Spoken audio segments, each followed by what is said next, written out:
Meta CEO Zuckerberg క్షమాపణలు చెప్పారు. పిల్లల లైంగిక వేధింపుల మెటీరియల్, డీప్ ఫేక్ కంటెంట్పై భారత్కు జుకర్బర్గ్ సారీ చెప్పారు. ప్లాట్ఫామ్ నిర్వహణలో జరిగిన పొరపాట్లపైన విచారం వ్యక్తం చేశారు. ఆయన హానికర కంటెంట్ అరికట్టేందుకు మరింత కఠిన చర్యలు తీసుకుంటామని హామీ ఇచ్చారు.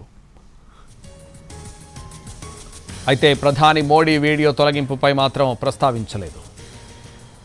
మెటా సీఈఓ జుకర్బర్గ్ క్షమాపణలు చెప్పారు. పిల్లల లైంగిక వేధింపులు మెటీరియల్, డీప్ ఫేక్ కంటెంట్పై భారత్కు జుకర్బర్గ్ సారీ చెప్పారు. ప్లాట్ఫామ్ నిర్వహణలో జరిగిన పొరపాట్లపైన విచారం వ్యక్తం చేశారు. ఆయన హానికర కంటెంట్ అరికట్టేందుకు మరింత కఠిన చర్యలు తీసుకుంటామని హామీ ఇచ్చారు. అయితే ప్రధాని మోడీ వీడియో తొలగింపుపై మాత్రం ప్రస్తావించలేదు. ఇప్పటికే మెటా గ్లోబల్ టీం కేంద్ర ఐటీ మంత్రి అశ్విని వైష్ణవ్ను కలిసేందుకు వెళ్ళింది. ఢిల్లీ రైల్ నిలయంలో ఈ సమావేశం జరుగుతోంది. ఫేస్బుక్, ఇన్స్టా నుంచి ప్రధాని మోడీ వీడియో తొలగింపుపై వివరణ ఇచ్చింది. మెటా సీఈఓ జుకర్బర్గ్ క్షమాపణలు చెప్పారు.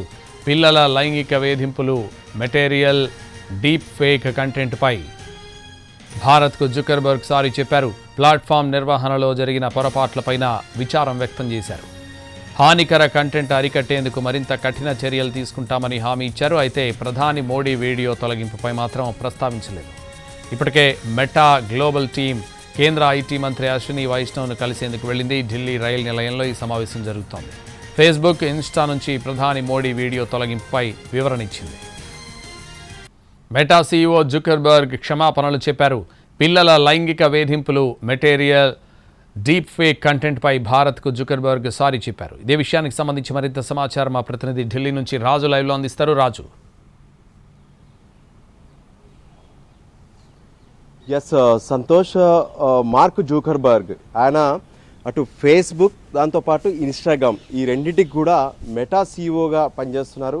సో ఈ రెండింటికి సంబంధించినటువంటి బాధ్యుడిగా మనం జూకర్బర్గ్ను చూడొచ్చు. సో ఈ పరిస్థితుల్లో ఈ మధ్య కాలంలో సోషల్ మీడియా అనగానే ఇన్స్టాగ్రామ్లో కావచ్చు, ఫేస్బుక్లో కావచ్చు, ఈ చైల్డ్ సెక్స్ అబ్యూజ్డ్ మెటీరియల్ పెద్ద ఎత్తున కనిపిస్తుంది. అంటే పిల్లలపైన జరుగుతున్నటువంటి లైంగిక దాడులు, లేదంటే వాటిని ప్రేరేపించేలా ఉండేటటువంటి వీడియోలు, ఇది ఖచ్చితంగా దేశంలో ఇది తీవ్రమైనటువంటి అంశంగా భారత ప్రభుత్వం పరిగణించింది. అందులో భాగంగానే మినిస్ట్రీ ఆఫ్ ఎలక్ట్రానిక్స్ అండ్ ఐటీకి సంబంధించినటువంటి శాఖ ఇప్పటికే మెటాకు నోటీసులు జారీ చేసింది. మరోవైపు ప్రధానమంత్రి ఏ విధంగానైతే దేశ రాజధాని ఢిల్లీలో కాక్రోచ్ జనతా పార్టీ చేసినటువంటి ఆందోళనల విషయంలో నీట్ పేపర్ లీకేజ్ కాదు, ఈ పేపర్ లీకేజీ అంశం అనేది చాలా ఇబ్బంది పెట్టే అంశం అయినప్పటికీ కూడా దాన్ని పరిష్కరించేందుకు పెద్ద ఎత్తున కేంద్ర ప్రభుత్వం నిర్ణయాలు తీసుకోబోతుంది. అందులో ఫాస్ట్ ట్రాక్ కోర్టుల వంటి అంటూ జంజీ కోసం ప్రత్యేకంగా ప్రధానమంత్రి తొలిసారిగా సెల్ఫీ వీడియోను విడుదల చేశారు.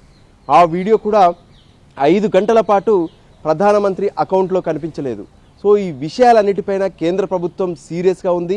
అదే సమయంలో ఐటీ స్థాయి పార్లమెంటుకు సంబంధించినటువంటి కమిటీ కూడా ఇప్పటికే మెటా సీఈఓకు క్షమాపణలు చెప్పాలంటూ అల్టిమేటం జారీ చేసినటువంటి పరిస్థితిని కూడా చూసాం. ఈ నేపథ్యంలో మెటా గ్లోబల్ టీం వెంటనే ఐటీ శాఖ మంత్రి అశ్విని వైష్ణవ్తో సమావేశమయ్యారు ఢిల్లీ రైల్ భవన్లో. వాళ్ళు ఇచ్చినటువంటి సమాచారం మేరకు, మనకు అందుతున్నటువంటి సమాచారం మేరకు పూర్తిగా అంటే మెటా ఆధీనంలో ఉన్నటువంటి ఇన్స్టాగ్రామ్, దాంతోపాటు ఫేస్బుక్, ఈ రెండిట్లో ఉన్నటువంటి కంటెంట్ విషయంలో వెంటనే జూకర్బర్గ్ క్షమాపణ చెప్పినట్టుగా తెలుస్తుంది. అంతేకాదు ఈ ఆపరేషన్లో జరిగినటువంటి పొరపాట్ల విషయంలోనూ భారత ప్రభుత్వానికి క్షమాపణ చెప్తున్నట్లుగా ఆయన ప్రకటించినట్టుగా తెలుస్తుంది.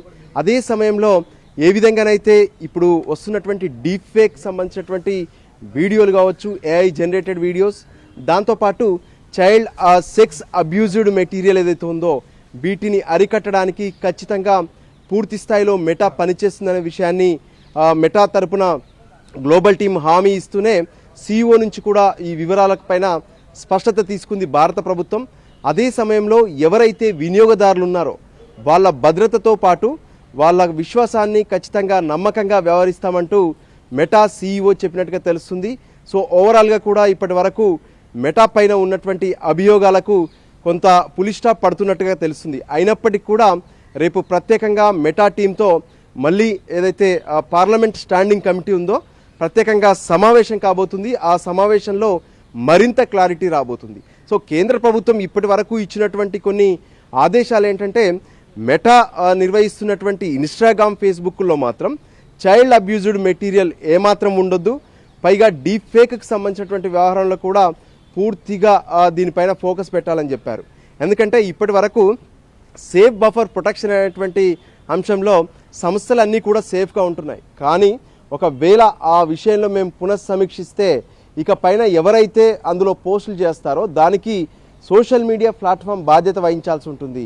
వాళ్ళపైన చర్యలు తీసుకోవడానికి కూడా ఏమాత్రం ప్రభుత్వాలు వెనుకాడేందుకు అవకాశం ఉండదు. అందుకోసమే ఈ విషయంలో మెటా ముందుకు వచ్చి భారత ప్రభుత్వం పెడుతున్నటువంటి కండిషన్స్ను ఖచ్చితంగా అమలు చేయాలంటూ అటు మినిస్ట్రీ ఆఫ్ ఎలక్ట్రానిక్స్, ఐటీ స్పష్టం చేయడంతో పాటు స్టాండింగ్ కమిటీ సైతం స్పష్టం చేస్తుంది. అందులో భాగంగా మెటా దిగి వచ్చింది. ఫైనల్గా భారత ప్రభుత్వానికి క్షమాపణలు చెబుతూనే ఇక భవిష్యత్తులో అటు చైల్డ్ అబ్యూజ్డ్కి సంబంధించినటువంటి మెటీరియల్ విషయంలో జాగ్రత్త పడడం, డీప్ ఫేక్ కంటెంట్ ఏదైతే ఉందో వాటి విషయంలో కూడా పూర్తిగా వాటన్నిటిని పరిష్కరిస్తామంటూ స్పష్టం చేసినటువంటి పరిస్థితి ఉంది. ఆపరేషనల్ ప్రాబ్లమ్స్ ఏవైతే ఉన్నాయో వాటన్నిటిని ఖచ్చితంగా సరిదిద్దుకొని సరైనటువంటి నమ్మకాన్ని కలిగిస్తూ ఎవరైతే వినియోగదారులు ఉన్నారో వాళ్ళ భద్రతకు పెద్దపీట వేస్తామనే విషయాన్ని కూడా స్పష్టం చేసినట్లుగా తెలుస్తుంది. Santosh. Right, thank you Raju.